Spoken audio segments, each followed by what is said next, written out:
Hello there and welcome to Discover History, the podcast where people from all walks of life discuss the topics they are passionate about.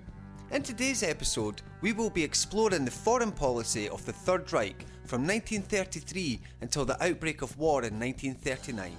Joining us is Safiya Aslam. Hello Safiya and welcome to the show. Hi, thank you so much for having me. No, thanks very much for joining us.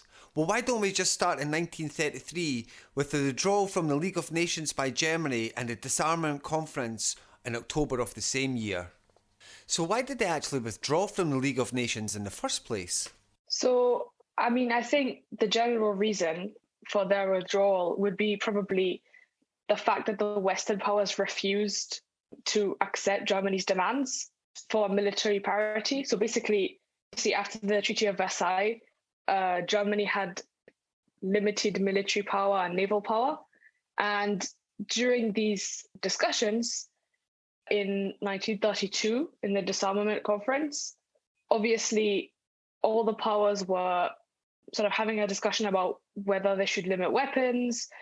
And Germany has already been limited. And so obviously they're not going to accept any more limitations because of how the lack of power that they already have. And this obviously led to a sort of stalemate in 1932, meaning that it was sort of picked up again by Hitler in 1933, who rejected every single military proposal that didn't offer equal military force between Germany and the rest of the powers. Did they explain it to the public in those terms, or was it framed in a different way? Well, the German public obviously has already felt that they have been cheated. That is the narrative that is being pushed by the Treaty of Versailles, that Germany's been treated unfairly. And obviously it's presented as, we are being treated unfairly once again, and we are not going to stand for this. This is enough. We deserve to have a military force in order to protect our own peace, in order to protect our own people.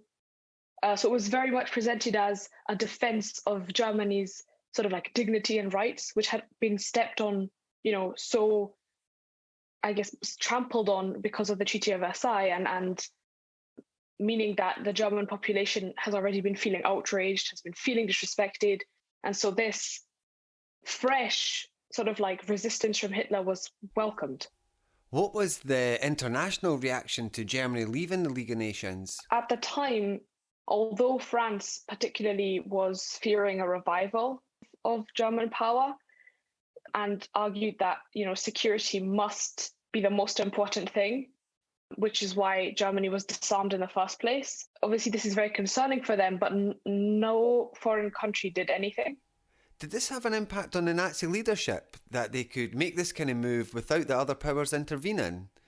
And did this perhaps embolden them to take further steps? I agree. I really think that, making this bold move, which is the first of many bold moves, which I'm sure we will discuss throughout this podcast, and that we will see, which were taken by the Nazi leadership, it definitely started off a pattern of, we can take this step forwards and the Western powers will not resist us.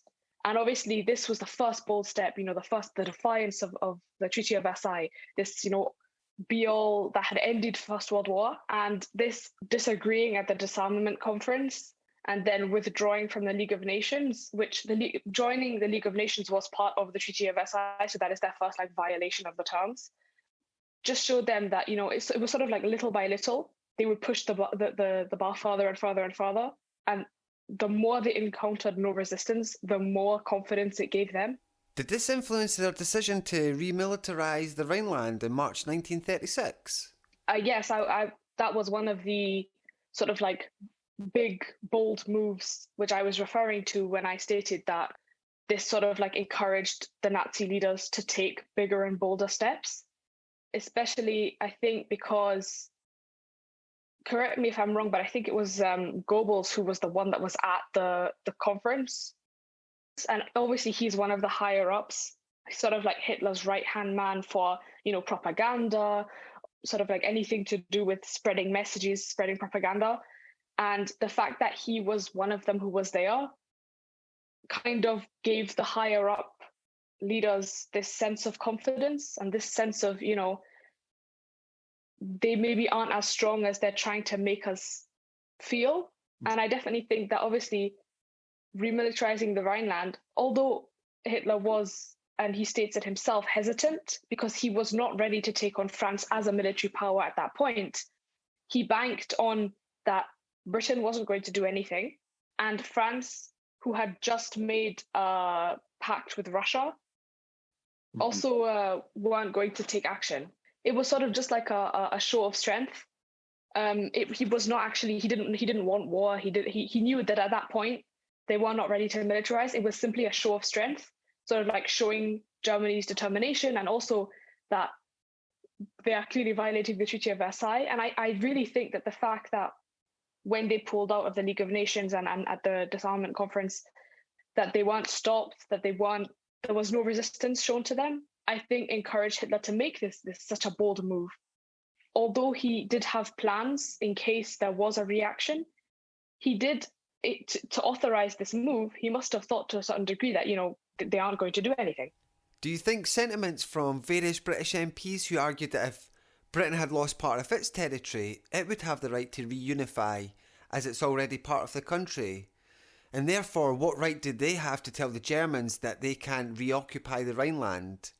Did this lead Hitler to believe Britain wouldn't act, and consequently, neither would France?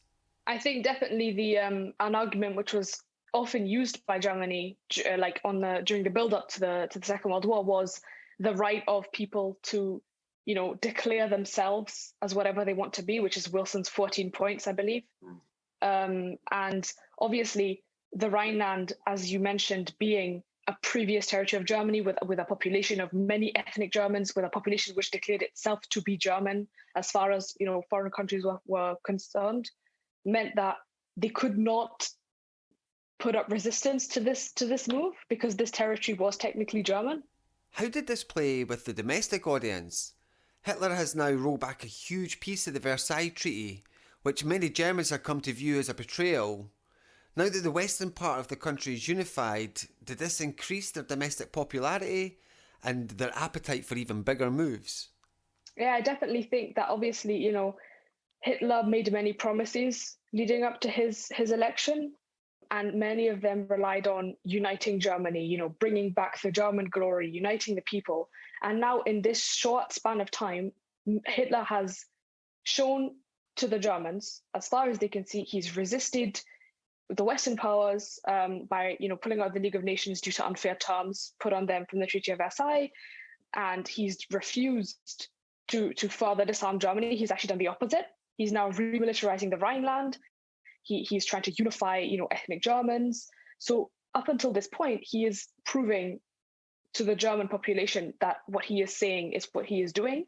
He's finally, making moves. He's decisive. I think, one of the main reasons why he garnered so much support from the start is because he was such a strong contrast to Kaiser Wilhelm and Kaiser Wilhelm's leadership. It was a very different style, and it was something that, a broken Germany, a broken economy, people who have been humiliated, who were in a desperate situation from World War I and obviously the economic crash. They wanted a strong leader. People turned to that in those times. And Hitler was giving them what they needed. He was giving them, someone to blame. He was giving them solutions, and he was giving them, actions to his words. He was giving them sort of like, he was promising them things, and he was fulfilling those promises. We have another violation of the Versailles Treaty in 1935 with the reintroduction of conscription. What was the reaction to this, and how did the Nazis actually justify it both domestically and internationally? I think that it happened after the remilitarization of the Rhineland, I believe. And so 1936 was sort of like publicly announced. So what previously people had been suspecting, whether it was the British, the French, they had been suspecting that Germany, has been rearming. They had been suspecting that there'd been some military plans. Hitler has now come forward publicly. He is no longer hiding what he's doing. He did assure other world leaders that these were not violations of the Treaty of Versailles. So he was, up until this point, still trying to sort of like, keep diplomatic relations okay. He did want to push and see, how far can he go while keeping diplomatic relations. He wasn't exactly searching for war at this specific point. So he's still making his preparations. So he assures them that these are purely defensive measures that he's taking. Again, playing on the idea of, we are our own people. We should have the right to defend our country and, ourselves. And this speech that he made declaring, his defensive measures, I recall correctly, I think it was pretty appreciated by the Americans and by the British, who obviously for quite a long time, the Americans were supporting the Germans, I think largely based on the fact that the Germans were very much following this idea of, we are just simply declaring ourselves, we're protecting our own people. But I definitely think that obviously Hitler coming public with this was another sort of like bold step, similar to those we've discussed. And, he's pushing forwards. He's pushing the bar once again. He's prodding the Western powers, seeing if they'll react. Obviously, as I mentioned, they were aware to some degree of what was going on because of spies, because of intel and all of this. However, Hitler coming public is definitely, a show of strength. It's defiance.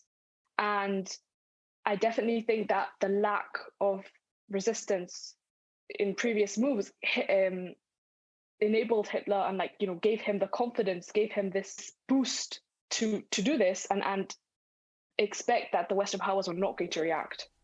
Do you think part of the weak international response was due to the Nazis arguing from a legal standpoint? At this point, the world is still reeling from the aftermath of the Great Crash and the depression that followed. Therefore, it gives an excuse to politicians in the Western powers to argue that Germany is acting as all nations are legally allowed to act. I definitely think that from the side of the British, there was a lack of resistance for quite a while because a lot of the British population and even some politicians agreed that the Treaty of Versailles was too harsh on the Germans.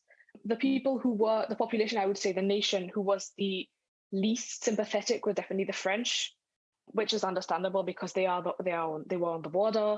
They were the first to be invaded, and as we know, they also get invaded as well after.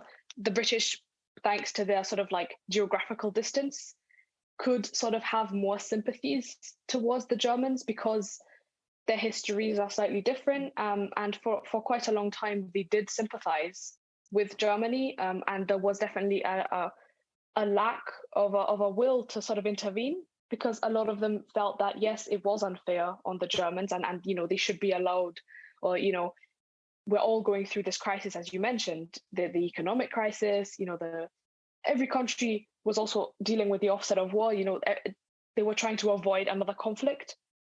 And, Hitler being a sort of new and fresh face meant that not only was he unpredictable, not only was he sort of unknown, but also there was a hope that they could reason with him that, Hitler isn't, there was for a long time, there was this idea that, no, Hitler is not trying to go to war.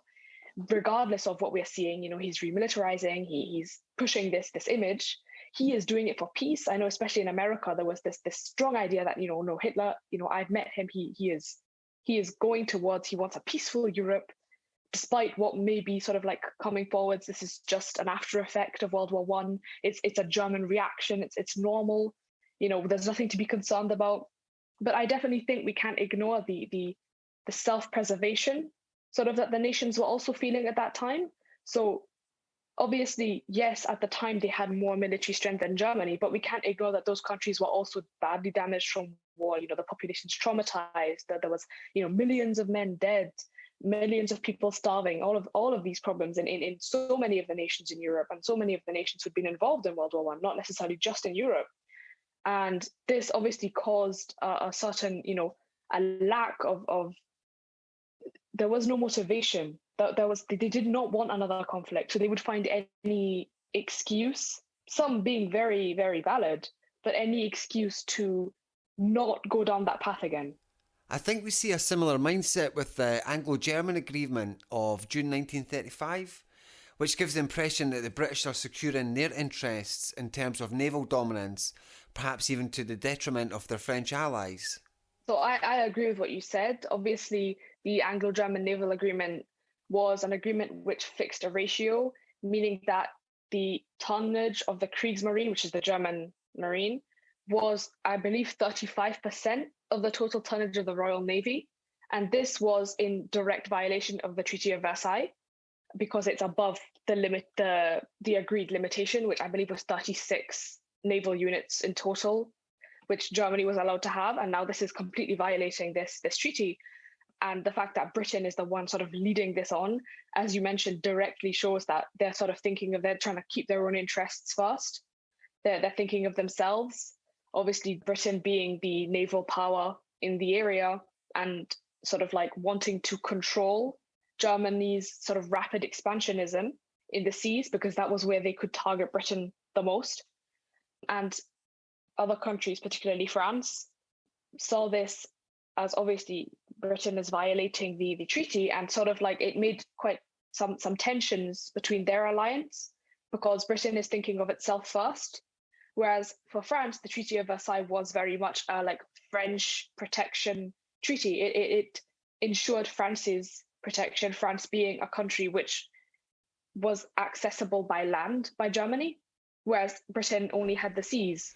France must have felt on the back foot and pretty isolated, with most countries accepting the remilitarisation of the Rhineland. When it came to the naval matters, the British only allowed the Germans to go so far.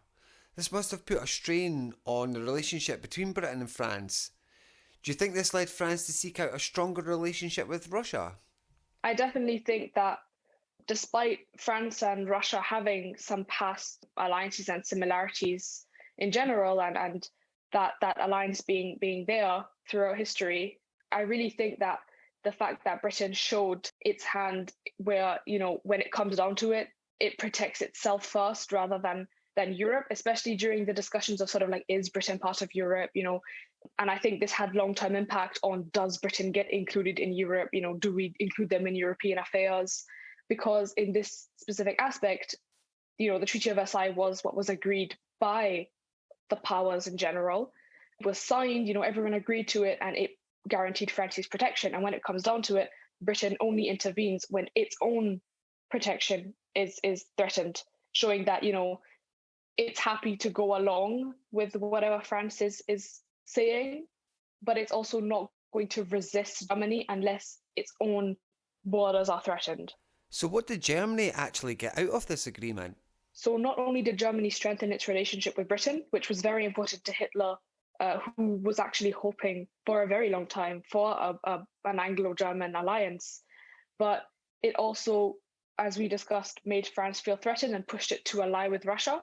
And the thing is, with this Franco-Russian alliance, this then made Germany feel threatened, according to Hitler's own words, and gave him justification for every other military move that he decided to take after that. So he now could justify everything he was doing based on that he felt surrounded by these two powers that had allied against him and around him, and that Germany's safety, its national protection, its national security was now, under threat. And it needed to rearm in order to, stand a chance in the off chance that, they decided to attack Germany. Did this go down well with the domestic audience, given their experience of World War I and the difficulties of fighting on two different fronts?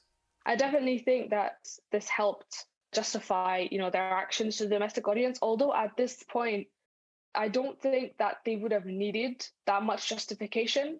As we've seen, the previous moves that Hitler was his plays were accepted as in general by the German population, by the German leadership.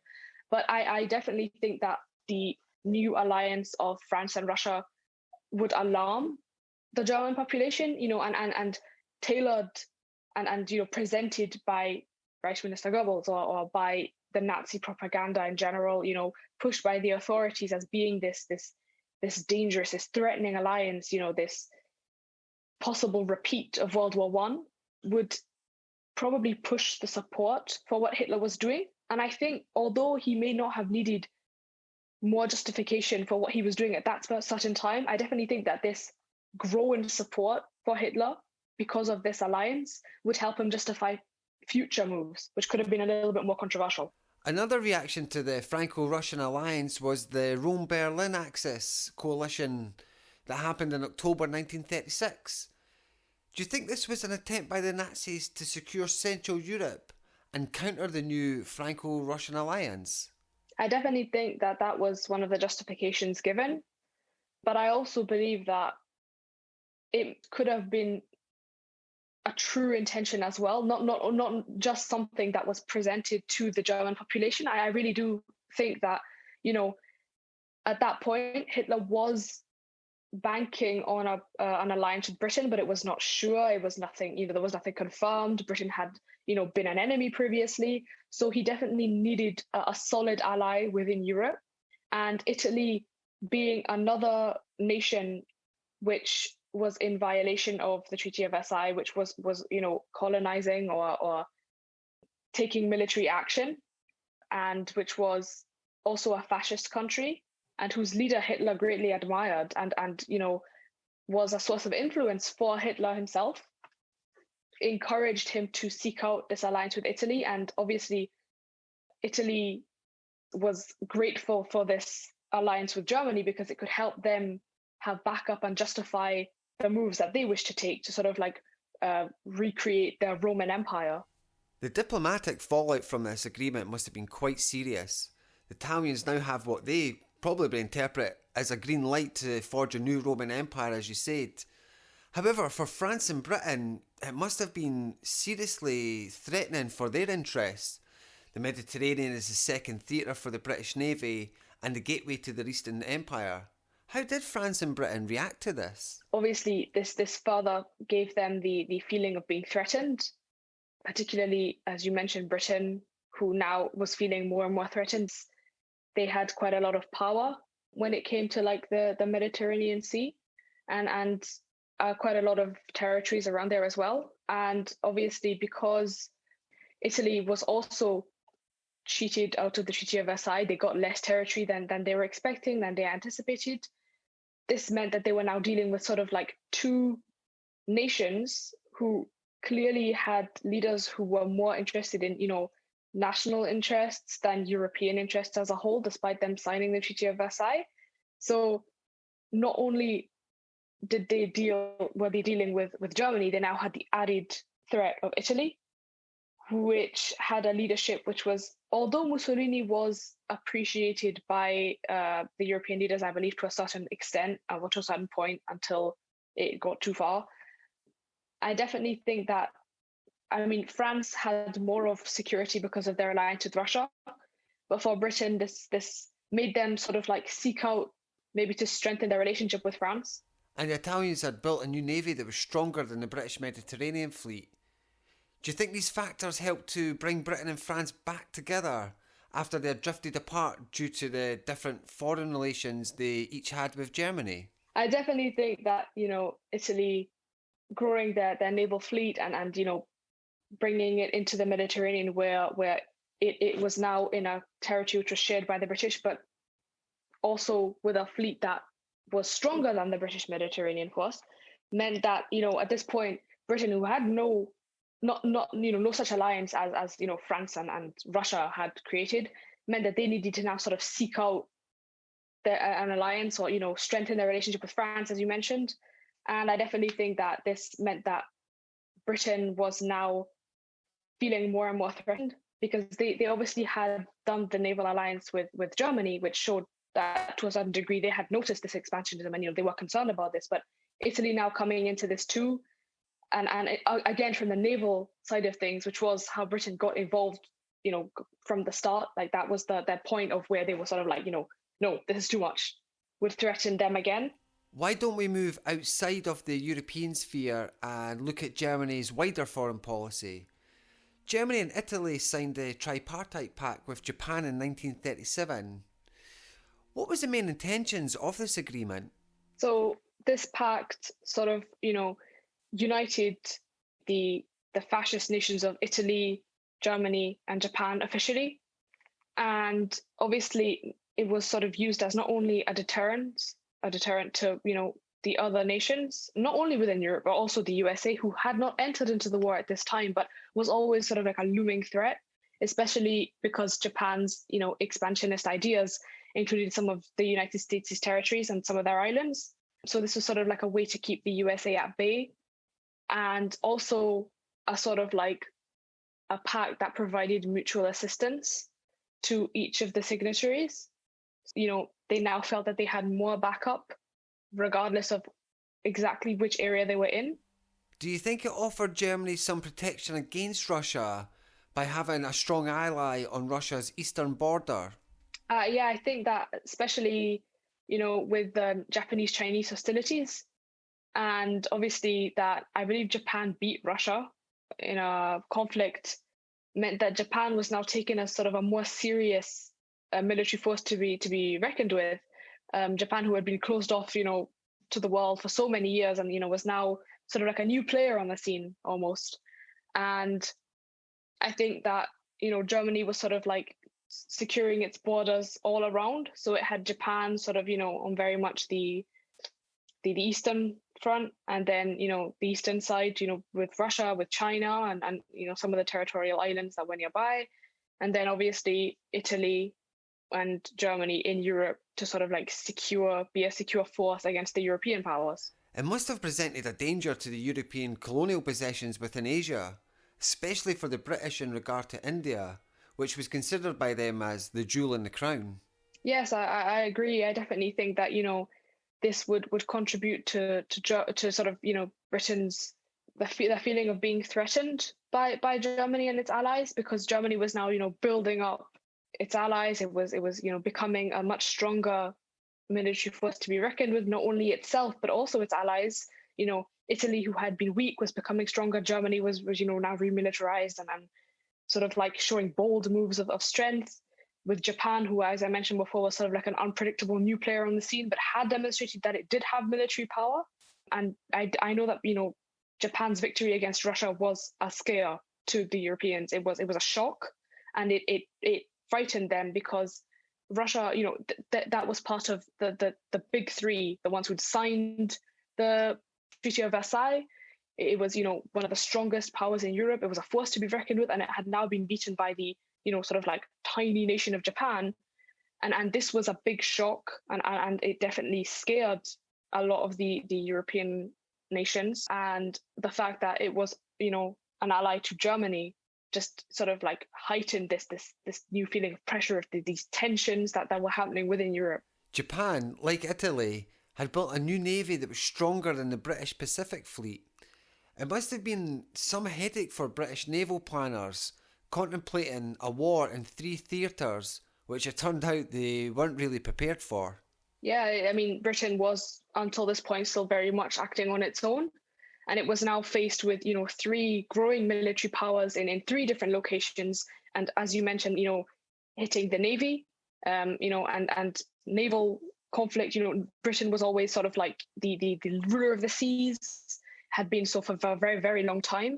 And, this new threat was obviously, it must have also hit the British morale that, we were controlling, we were in control of these areas, British Empire, and this, mentality of superiority was now being threatened by these 3 nations who had been, one of them sort of a new player, and 2 of them who had been, beaten by the British, and the previous enemies that they had beaten, that they obviously felt superior to, as was demonstrated in how Versailles went down, who were now rising and who were now, possessed actually superior naval power in certain areas, in certain regions. This must have had a huge impact on international relations. I think, obviously, this idea that Europe was going to become a united unit against war, and against sort of what the European Union came to create many years later, which was attempted after the First World War and at the Treaty of Versailles, broke down very obviously. This sort of idea and this image that was pushed of a united European front was very clearly not that. And it was, very obvious that every country was looking out for itself first, and itself, in Britain's case, at the disregard of, French security, threats by Germany. The unity, the breakdown of the unity of previous allies and previous alliances gave the Axis confidence to make these bold moves. A little known part of German foreign policy is German-Arab relations. Hitler and Himmler had actually a lot of admiration for the Islamic faith in terms of being militaristic and disciplined. What can you tell us about these relations? So I actually find this aspect of, history and German World War II history really interesting because, as you mentioned, it isn't discussed as much as I think it should be. And it's so interesting because it's in direct sort of, contradiction to all of Hitler and Nazi ideology. So Hitler never hid the fact that he did not see Arabs as Aryans. He sort of gave them the title of honorary Aryans, as sort of similar to the Japanese, depending on the circumstance. But he definitely viewed the Japanese as higher than he viewed the Arab population. He signed a pact with them. He did see them as although he didn't see them as equals, and his final plan was to dominate them as well. He definitely saw them as superior to the Arab population. But as you mentioned, he and Himmler, not only in public but also in private, had quite a lot of positive things to say about Islam, and that they admired the discipline and the militaristic side of Islam and the Islamic ideology. And due to the breakdown of the Ottoman Empire and sort of the way that the Arab nations and the Arab people had been cheated out of what they were promised in World War I, this meant that this was sort of more populations who had experienced a similar shaming and betrayal to the Germans and the Italians. So this gave them common interest. They had the same enemy. And often in times of war and of conflict, as long as someone has the same enemy, they can now become friends and they can now become allies. So despite, the very foundation of Nazism and Islam being completely opposite philosophies, the leaders of both countries and both nations had common enemies. And this meant that they could see eye to eye up until a point. So Hitler never hid the fact that he was using them. And then when they became no longer useful, he would dispose of them as well. We can see they had an influence in Egypt and Syria through the Young Egypt Party and the Syrian Socialist Nationalist Party, both of which imitated parts of the Nazi ideology and Hitler Youth. So I definitely think that that's very obvious when it comes to the Young Egypt Party, who were nicknamed the green shirts, sort of like a play to the brown shirts, which I think is quite a fun fact. Like that's not really known, but it's really interesting. And,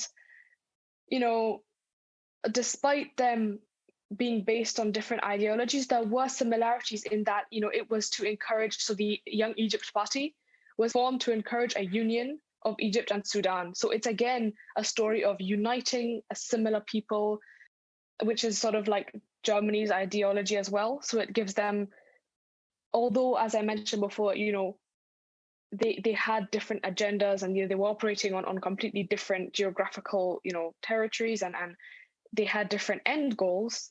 I don't think any of them really saw each other as cohabiting in the future. It was very much a sort of like, we'll use each other for the moment. I think, as you mentioned, that, there was certain influence from one to another. When it comes to the Young Egypt Party, there was very clear sort of similarities between the organization and some of the core ideologies to some of the core Nazi ideas, very much based on identity and the right to unify a population and to ally. They wanted to ally Arab and Muslim countries against the West. Is it true that the Syrian Socialist Nationalist Party actually adopted nationalist emblems and the fascist ideology? So actually, when it comes to national emblems, this shocked me when I first saw it. It's the exact same color. So we've got the black and the red that we see in Germany on the swastika is also the symbol used for the Syrian Socialist Nationalist Party. It's a slightly different symbol, but when you see it, it does jump out at you that there are similarities definitely derived from the striking, Nazi swastika that we all know. And it was also founded as a sort of anti-colonial and national liberation organization. And I think that that's interesting because Germany at the start did play on the idea of anti-colonialism, especially when it came to the Arabs and because they had been colonized, whether it was by the Ottomans or by the French, the British. And Germany itself had colonies, but it very much played the anti-colonial card in order to get them on their side.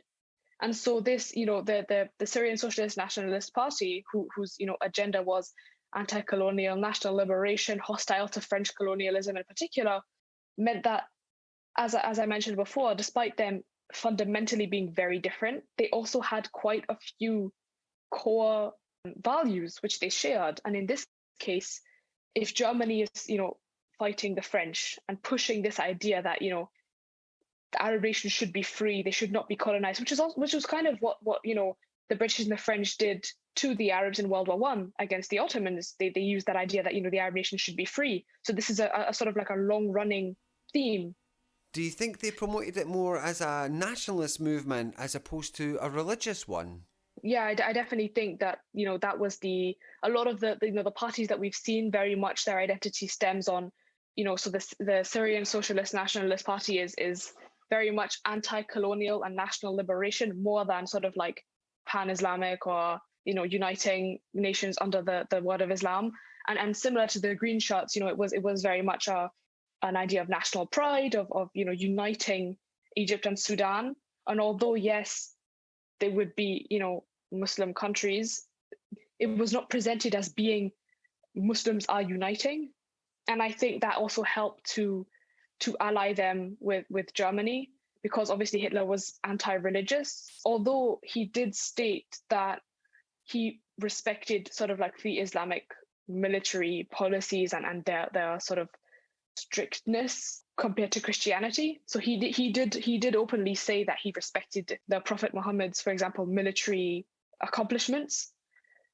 There also was the anti-Jewish sentiment, which linked them as well, which I think is very important. Obviously, Hitler's main enemies, despite them being linked by their idea of nationalism, I really think that this joint anti-Semitism on different scales, of course, helped to justify maybe their alliance a little bit more. It was sort of they would pick what they could align themselves on. So if both of them were anti-Semitic, then that would be a joint, that would become like quite a big link. So quite a few leaders appreciated Hitler's anti-Semitism, and obviously much of it was hidden from the public. They just saw that he did not appreciate the Jews. He wanted to obviously segregate them, and he saw them as subhumans. He did not expose his extent of anti-Semitism to the world until very long after. And obviously to the Arab nations who have a long history with Jews and anti-Semitism in general, this could be a sort of like a bonding point and maybe something that they could agree on. I think it's interesting how he supported the Palestinian Arabs against Jewish immigration, and yet that was contradicted by his policy of actually wanting to deport German Jews to Palestine. How did the Nazis deal with this contradiction with their potential Arab allies? I mean, I think obviously when it came to their own, to the Germans, the sort of Arab alliance wasn't really publicized.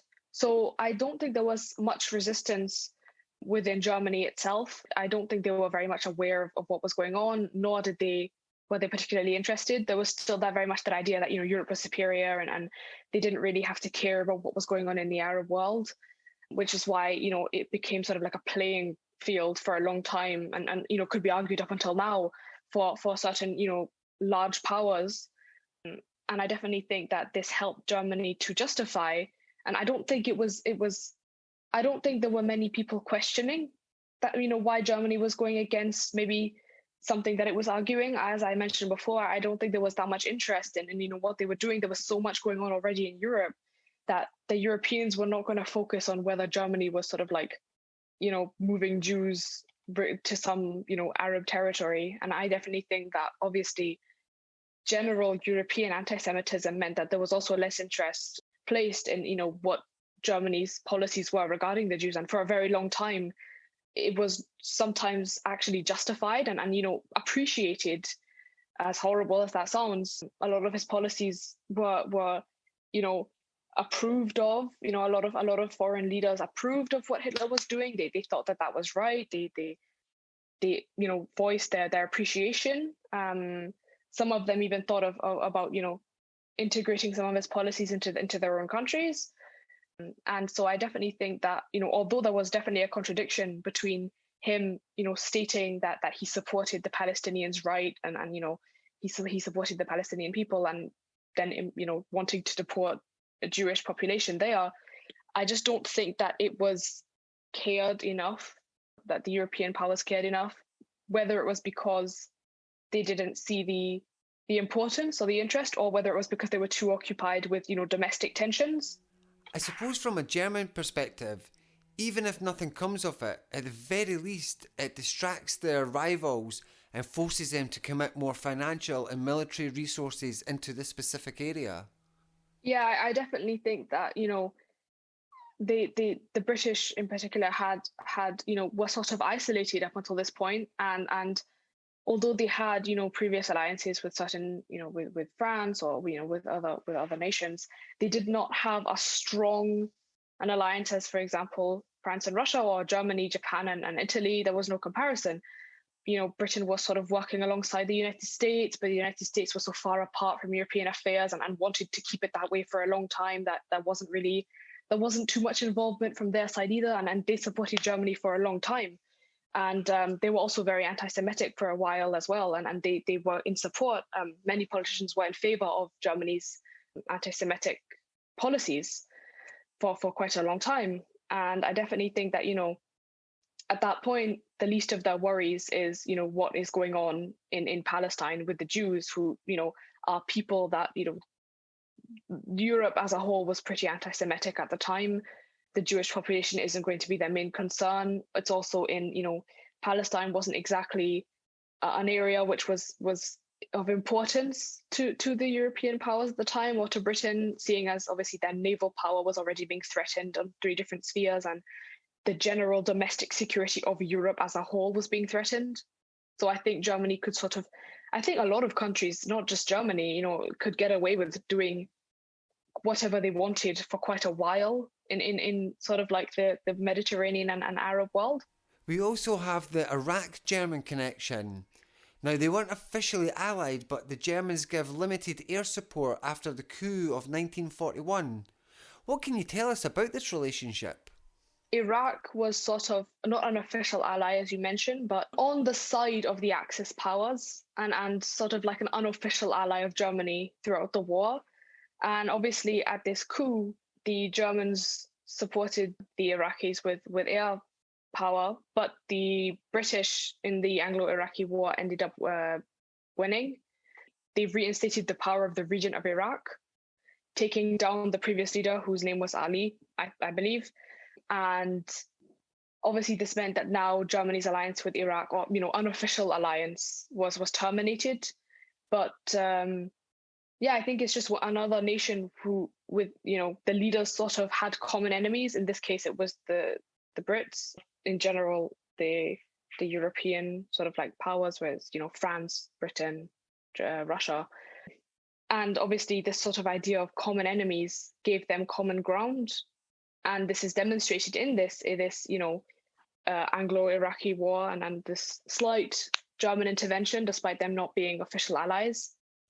So I do think that although, the Germans saw the Arab populations as, they weren't Aryans, they were underneath them, they did see them as important to a point.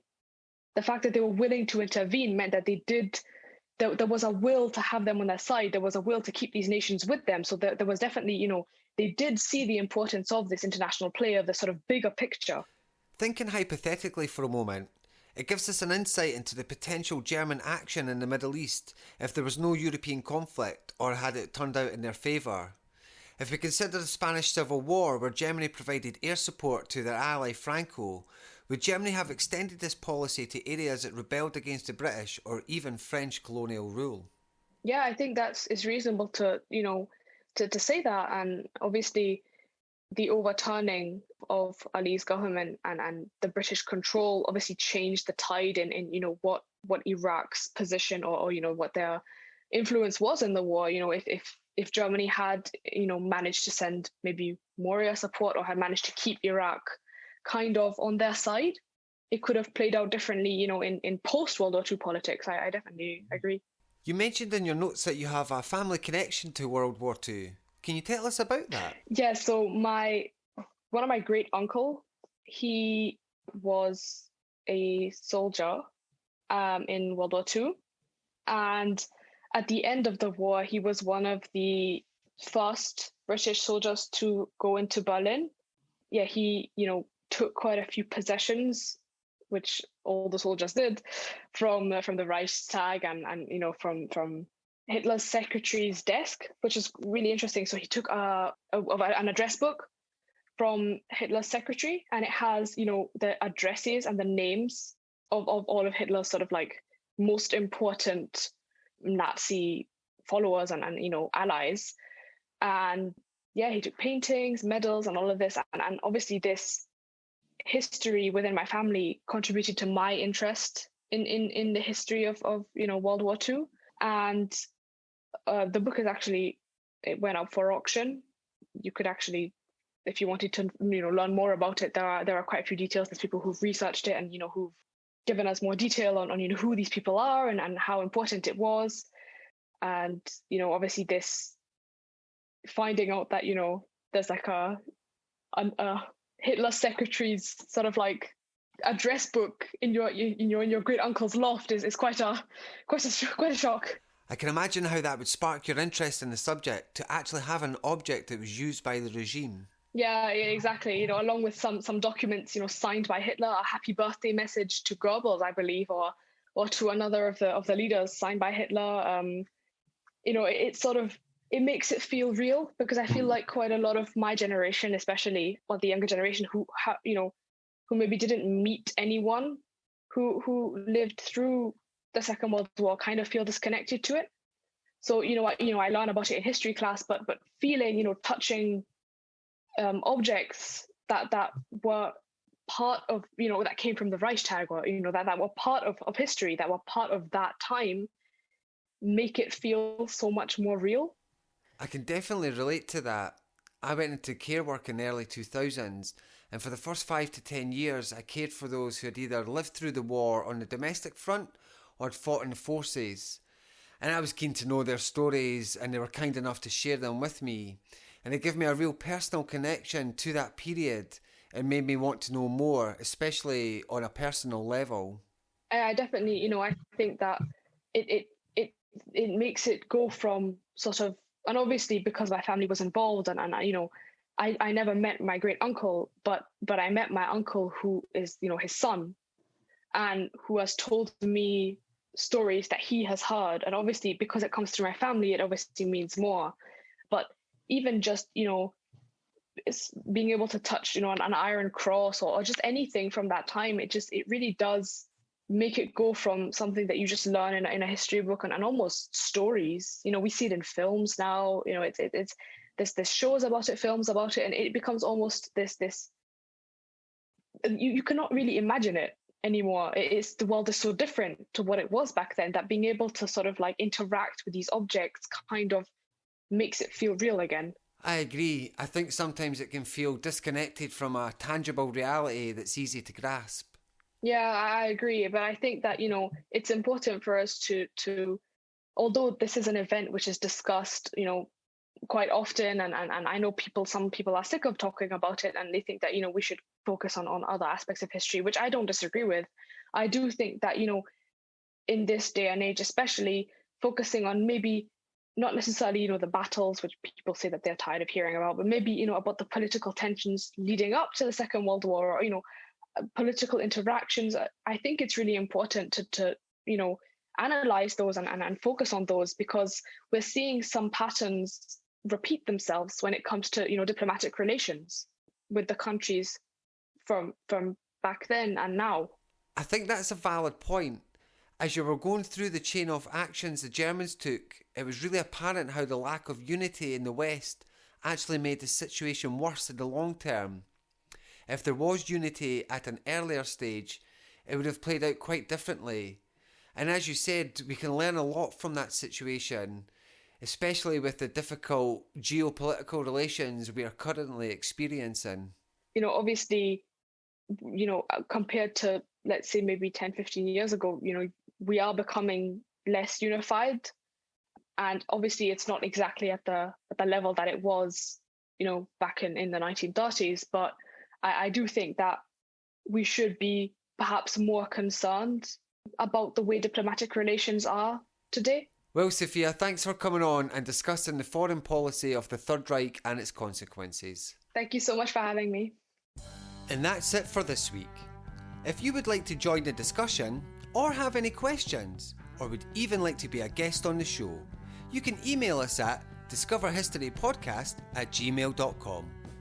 You can also find us on social media at Discover History Podcast, except Twitter, which is at History Podcast. Thanks for listening.